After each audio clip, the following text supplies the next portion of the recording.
இந்த பூமியில நமது பிறப்பு எப்படிப்பட்டதா வேணாலும் இருக்கலாம், அதற்கு காரணம் நிச்சயமா நம்ம கிடையாது. ஆனா நம்மளோட இறப்பு அர்த்தமுள்ளதா இருக்கணும்.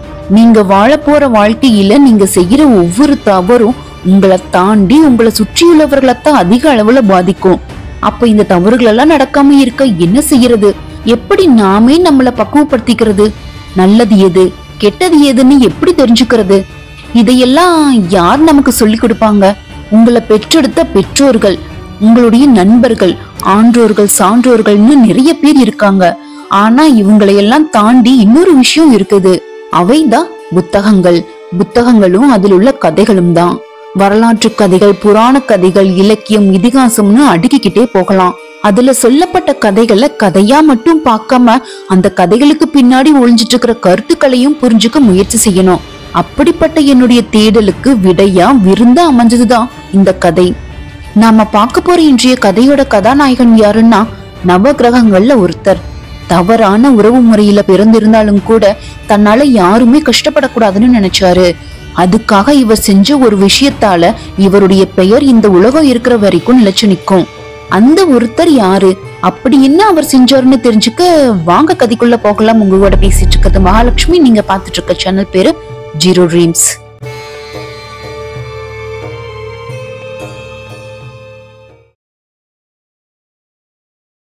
முன்னொரு காலத்துல பாகலீக தேசத்தை இளன்னு ஒரு அரசர் ஆட்சி செஞ்சுட்டு வந்தாரு. பிரம்மதேவனுடைய மகனான கர்த்தம பிரஜாபதியுடைய மகன்.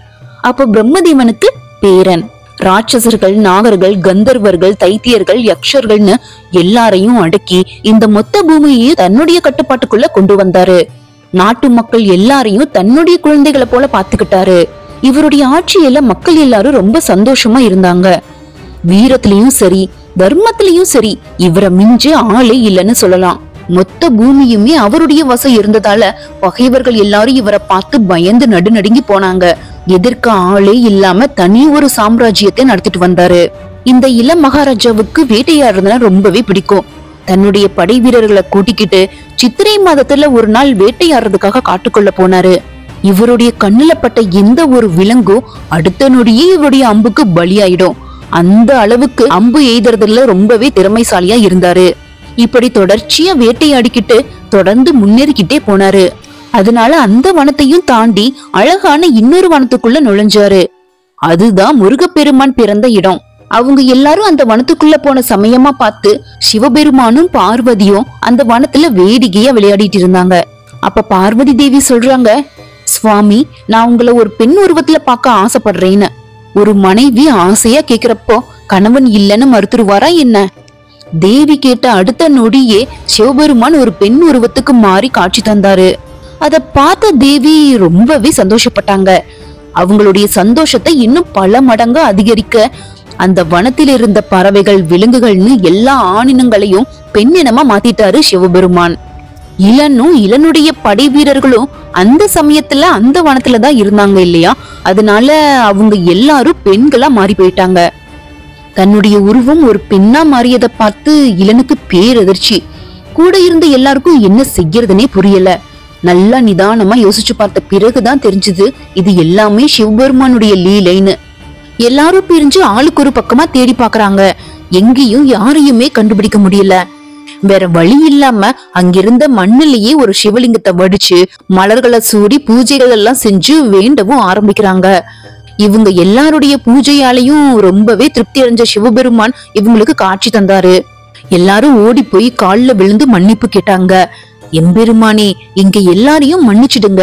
நாங்க செஞ்ச பாவத்துக்கு பாவ விமோச்சனம் கொடுங்க. எங்க எல்லாரையும் மறுபடியும் பழைய மாதிரியே மாத்திடுங்கன்னு கெஞ்சி கேட்டாங்க. அதை கேட்ட சிவபெருமான் முதல்ல சிரிச்சாரு.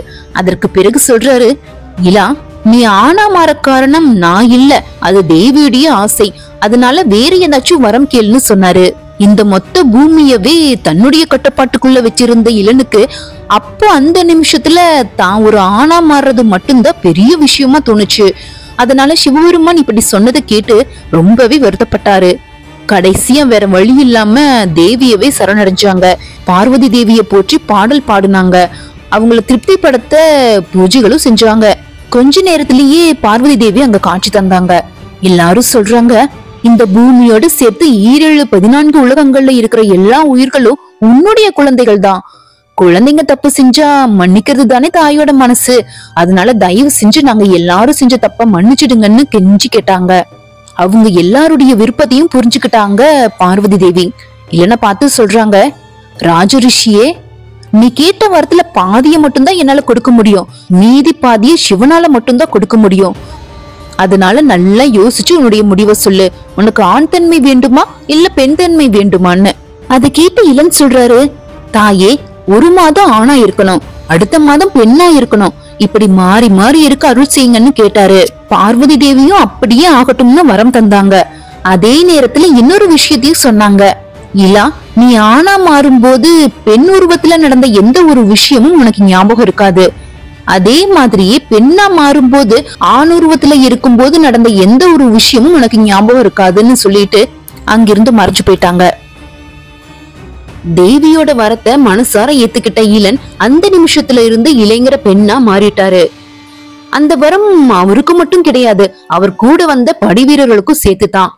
எல்லாரையும் தன்னுடைய தோழிகளா ஏத்துக்கிட்டு அந்த வனத்திலேயே சுற்றி திரிஞ்சாரு.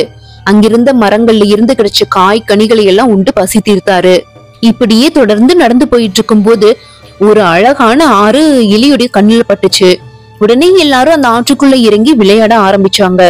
அது வரைக்கும் பறவைகளுடைய இசையையும் ஆற்றிலிருந்து வந்த அலையோசையையும் மட்டுமே கேட்டுட்டு இருந்த ஒருத்தருக்கு இந்த பெண்களுடைய சிரிப்பு சத்தம் தொந்தரவா இருந்துச்சு. தன்னுடைய தவம் களைஞ்சு போய் கோபமா கண்களை திறந்து பாக்குறாரு. சந்திரனை போன்ற பிரகாசத்தோடையும் எந்த ஒரு பெண்ணாலையும் ஒரு பழி கூட சொல்ல முடியாத அழகோடையும் இருந்த அந்த ஒருத்தர் தான் புதன் பகவான். தான் திருமணம் செய்து கொண்ட தக்ஷ பிரஜாபதியோட 27 பெண்களையும் விட்டுட்டு தன்னுடைய குருவான பிரகஸ்பதியோட மனைவி மேல ஆசைப்பட்டு திருமணமும் செஞ்சுக்கிறாரு சந்திர பகவான். இதனால ஏற்பட்ட தேவ அசுரர்கள் யுத்தமே பல நாட்களுக்கு நீடிச்சுது. கடைசியா வேற வழி இல்லாம பிரம்மதேவனே தலையிட்டு சண்டையை தடுத்து நிறுத்தினாரு. தாரைக்கு அறிவுரை சொல்லி மறுபடியும் பிரகஸ்பதியோடையே சேர்த்து வச்சாரு. எல்லா பிரச்சனையும் முடிஞ்சிருச்சுன்னு நிம்மதியா இருந்தாரு பிரகஸ்பதி. ஆனா பிரச்சனையே அப்பதான் ஆரம்பிச்சது. தாரை கருவுற்று இருந்தாங்க. அடுத்தடுத்த கொஞ்ச நாட்கள்லயே ஒரு அழகான ஆண் குழந்தையையும் பெற்றெடுத்தாங்க. அந்த குழந்தை தனக்கு சொந்தமான குழந்தைன்னு தெரிஞ்சு தன்னுடைய வீட்டுக்கு தூக்கிட்டு வந்துட்டாரு சந்திர பகவான். அந்த குழந்தைக்கு புதன்னு பெயரும் சூட்டினாரு. இப்படி சந்திர பகவானுக்கும் அவருடைய குருவின் மனைவியான தாரைக்கும் தவறான முறையில பிறந்தவர் தான் புதன் பகவான். காலங்கள் ரொம்ப வேகமா உருண்டோடுது. புதனும் வளர்ந்து பெரியவன் ஆயிட்டாரு.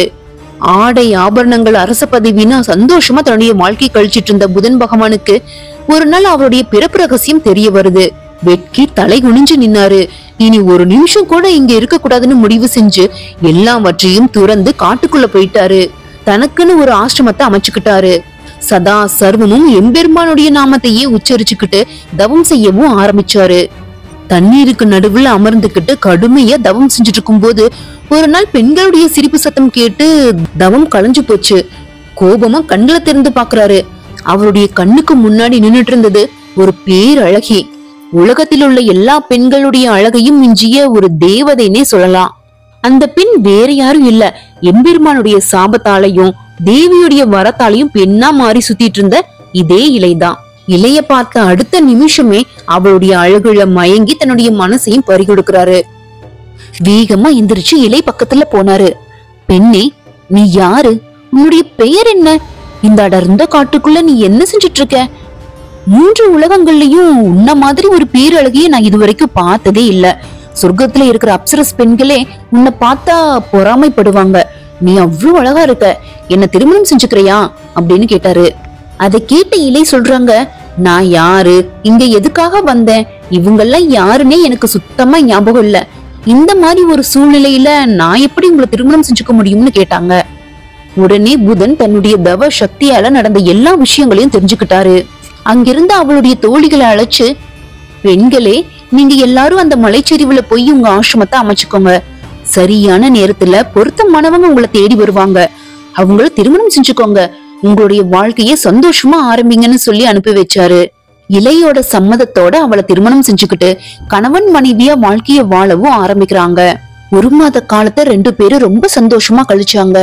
முதல் மாதத்தோட கடைசி நாள் இரவு தூங்க போன இலை அடுத்த நாள் காலையில இளனா வெளியே வந்தாரு. அந்த ஆசிரமத்துக்கு முன்னாடி ஒரு அழகான ஆறு ஓடிட்டு இருந்தது இல்லையா? அந்த ஆற்றுக்கு நடுவுல நின்னுக்கிட்டு தன்னுடைய 2 கைகளையும் உயர்த்தி கடுமையா தவம் செஞ்சுட்டு இருந்த புதனை பாக்குறாங்க. இளனுக்கு தான் எதுவுமே ஞாபகம் இல்லையே, 1 மாத காலம் என்ன நடந்ததுன்னே மறந்து போயிட்டாரு. புதன் பக்கத்துல போய் நின்னு, முனிவரே, என்னுடைய பெயர் இளன், நான் பாக்லிக தேசத்தோட அரசன். நானும் என்னுடைய படை வீரர்களும் இங்க வேட்டையாட வந்தோம். அசதியில தூங்கிட்டும் போல. கண் முழிச்சு பார்த்தா யாரையுமே காணோம். இந்த பக்கமா யாராவது படை வீரர்கள் போறத நீங்க பாத்தீங்களா அப்படின்னு கேட்டாரு. இளனுடைய மனவாட்டத்தை புரிஞ்சுக்கிட்டாரு புதன். ஒருவேளை இளன் நாட்டுக்கு திரும்பி போயிட்டா அரசனா மறுபடியும் ஆட்சி செய்ய ஆரம்பிச்சிடுவாரு. இந்த மாதம் எந்த பிரச்சனையும் வராது. ஆனா அடுத்த மாதம்? நல்லா யோசிச்சு பார்த்தாரு புதன். இப்படி ஒரு சாபத்துல மாட்டிட்டு தவிக்கிற இளனை இப்ப நாட்டுக்கு அனுப்பி வைக்கிறது சரியா வராதுன்னு புரிஞ்சுக்கிட்டாரு. அதனால இளன் கிட்ட சொல்றாரு, மகாராஜா, நீங்களும் உங்களுடைய படை வீரர்களும் ஒரு பெரிய விபத்துல மாட்டிக்கிட்டீங்க. உங்களை தவிர எல்லாரும் இறந்து போயிட்டாங்க. நீங்களும் மயங்கி கீழே விழுந்துட்டீங்க. நான் தான் உங்களை காப்பாத்தி என்னுடைய ஆசிரமத்துக்கு கூட்டிட்டு வந்தேன். ஒன்னும் கவலைப்படாதீங்க. இந்த வனத்துல நிறைய கிழங்குகள் பழங்கள் எல்லாம் இருக்கு. அதையெல்லாம் சாப்பிட்டு சந்தோஷமா இங்கேயே இருங்கன்னு சொன்னாரு. புதன் இப்படி சொன்னது என்னவோ இளனுக்கு கொஞ்சம் ஆறுதலா தான் இருந்துச்சு. ஆனாலும் இளன் சொல்றாரு, சுவாமி, என்னோட வந்தவங்க எல்லாருமே இறந்து போயிட்டாங்கன்னு சொல்றீங்க. அப்படி இருக்க நான் இந்த இடத்துல தவம் செஞ்சு என்ன செய்ய போறேன்? என்னுடைய நாட்டு மக்கள் எல்லாரும் எனக்காக காத்திருப்பாங்க. அவங்க எல்லாரையும் பத்திரமா பாத்துக்க வேண்டியது ஒரு அரசரா என்னுடைய பொறுப்பு தானே. அதனால நான் இப்பயே இங்க இருந்து கிளம்பி ஆகணும். தயவு செஞ்சு எனக்கு உத்தரவு கொடுங்கன்னு கேட்டாரு. இளனை நாட்டுக்கு திருப்பி அனுப்ப கூடாதுங்கிறதுல புதன் ரொம்பவே உறுதியா இருந்தாரு. அதனால இளன் கிட்ட சொல்றாரு, அரசரே, நான் சொல்றத தயவு செஞ்சு நல்லா கேட்டுக்கோங்க. இப்போதைக்கு நீங்க அங்க போகாம இருக்கிறது தான் உங்களுக்கு சரியா இருக்கும். அதுதான் நல்லதும் கூட. நீங்க யாரு, எந்த விஷயத்துக்காக இங்க வந்தீங்க, உங்களுடைய குலம் என்ன, கோத்திரம் என்ன, இப்படி எல்லா விஷயங்களுமே எனக்கு தெரியும்.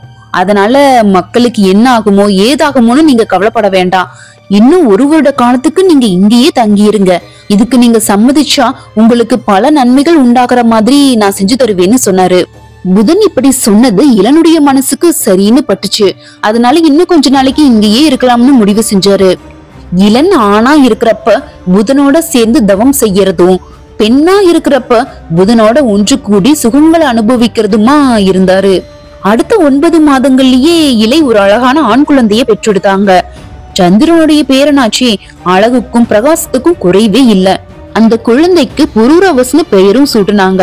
தன்னுடைய குழந்தைய பாராட்டி சீராட்டி கதைகள் எல்லாம் சொல்லி ஒரு தாயை போல புதனே வளர்த்தாரு. ஒரு நாள் ஆற்றங்கரையில் அமர்ந்துகிட்டு யோசிக்க ஆரம்பிச்சாரு.